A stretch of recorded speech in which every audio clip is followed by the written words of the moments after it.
We need to let them know that we are strong, that we can make demands, that we are not the people who left. It can't be like before.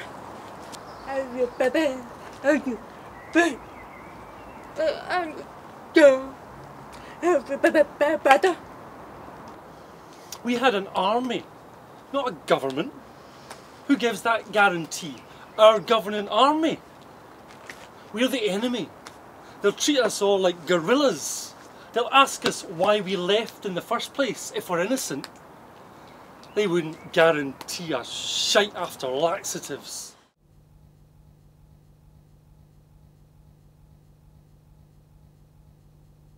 It is extremely difficult for people who have been exiled from their homelands, who have become refugees, to return for a number of complicating factors. They might not be the same people who left. They might have moved on considerably. The country might not have. In Guatemala, it's both of those reasons. The country hasn't moved on as far as it perhaps might have done in 10 years of peace. Yet the people, many of whom fled prior to the signing of the peace accords, indeed they did, they may have been absent for 15, even 20 years, living in a foreign country. Many of them had children there, their children grew up there, they don't know the ways of the country that their parents left. And it's therefore, to them, it's not just a difficult and dangerous transition, but it's a transition to something that's completely unknown, although they've heard their parents' stories, their grandparents' stories, whoever went with them. And so the play tells the story of a group of such people, a kind of loosely knit family. He has sent me to bring good news to the oppressed, to bind up the brokenhearted, to proclaim liberty to the captives and release to the prisoners, to proclaim the year of the Lord's favor and the day of vengeance of our God. Vengeance is mine, said the Lord. Justice will be the Lord's justice. If there is no justice in your life, there is not God, but the devil in your heart. The difficulty with language and the way language has been used forms a subtext of the play, and it complicates the return of people, because if people are to be made welcome, then you must do it in somebody's own language. You cannot continue using an official language, which has been part of the problem. That's slowly changing in Guatemala, where many documents are being translated at the demand of the indigenous people, the Mayan people, into the most widely spoken of their own languages from Spanish. So you find many bilingual legal texts, many government texts and documents are now beginning to be translated, but there's still a huge imbalance of power. And I think that might be another kind of theme for the play that we're trying to point out. We certainly don't say no to practical help. And that's what I can give, Susanna. That's what I can give, with the Lord's help. Well, maybe the first thing you can do is listen to what people say. Listen to what happened. How can we move on? What you are looking at now is the past. It has not moved on. Though there is some hope now that we are back here. It is a sort of documentary play. I've used a lot of other people's words in it, so it's not verbatim theatre, but I've interwoven other people's words, the words from a lot of sources, words clearly from the Bible, you'll get that from one of the characters, words from people who have returned, people who expressed a desire to return but perhaps haven't returned yet. So it's a kind of sort of semi-verbatim theatre as well as my own take on that. I think maybe we need the world to listen.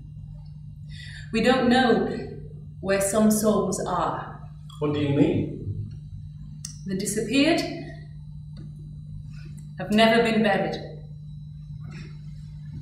I don't remember the names of those people. I suppose the one basic message for me that comes out of that play is that an imposed peace and an imposed solution is no peace and no solution.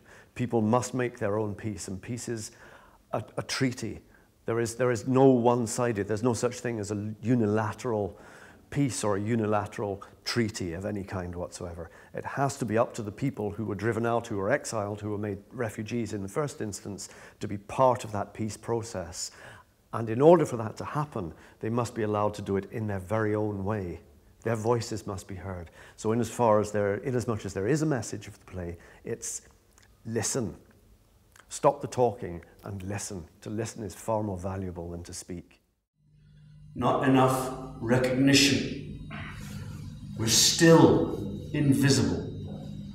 That man's forgiven. So he carries on the old ways of not seeing, not hearing. So no one else sees or hears.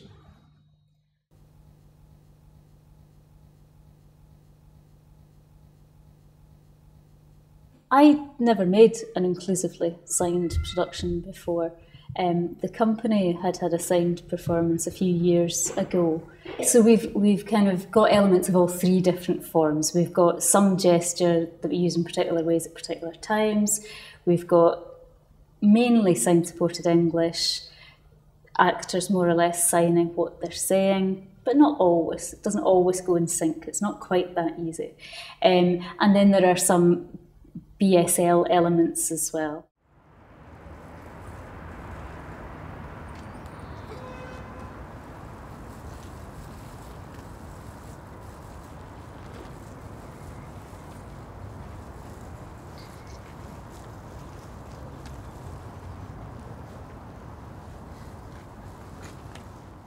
I suppose it's like translating it into any language.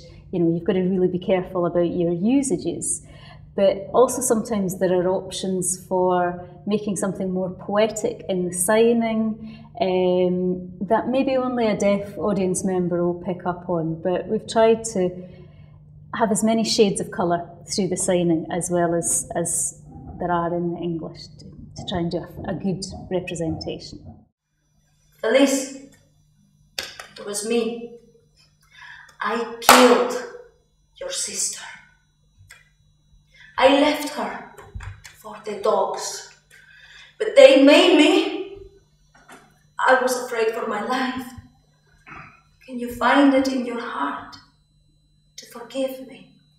I think it works really, really well, and I'm really happy with the way that it is beautifully integrated. And I think in terms of inclusive practice, then from Birds of Paradise's point of view, that's a really interesting thing. And from my point of view as the director there, it's really interesting to try and take inclusion to another step forward, to another level kind of thing, but to have good artistic reasons for doing that and to create an interesting artistic effect.